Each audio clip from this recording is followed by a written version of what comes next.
ஜானகி அஞ்சலி கூடயே கார்த்திகை வெளியே போக சொன்ன நிலமையில இங்க பயங்கரமா பிரச்சனை வெடிக்குது. கடைசியில கௌதம் வந்துட்டு இல்ல ஜானு, இந்த சொத்து பத்து எதுவுமே வேணாம், நானே வந்து இந்த வீட்டை விட்டு போறேன், நீங்க வந்து இங்கேயே இருங்க அப்படின்னு சொல்லிட்டு ஜானு கிட்ட சொல்லிட்டு இலக்கியாவும் கௌதமும் வீட்டை விட்டு வெளியே போறதுக்கு தயாராகிறாங்க.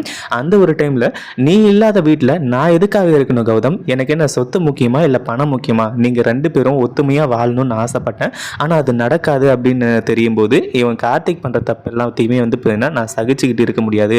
அஞ்சலி இவ்வளோ பெரிய தப்பு பண்ணியிருக்காடா அப்படின்ற மாதிரி சொல்கிறோம். ஆனால் இவன் வந்து இப்படி பண்ணுறானே அப்படின்ற மாதிரி வந்து சொல்லிட்டு இப்போ நம்ம கௌதம் இலக்கியா கூட போகிறதுக்கு நம்ம ஜானகியும் தயாராகினாங்க. அடுத்ததாக இன்னொரு குரல் கேட்குது. யாரா அப்படின்னு எட்டி பார்த்தா தான் தெரிய வருது, நம்ம கௌதமோட அப்பா அதாவது வெங்கட்ராமன் இருக்கார் இல்லையா, அவர் வந்து என்ட்ரி கொடுக்குறாங்க. கௌதம் இலக்கியா நீங்கள் எங்கே இருக்கீங்களோ அதுதான் வந்து எனக்கு சொர்க்கம், இந்த சொத்து பத்தெல்லாம் எதுவுமே தேவை கிடையாது.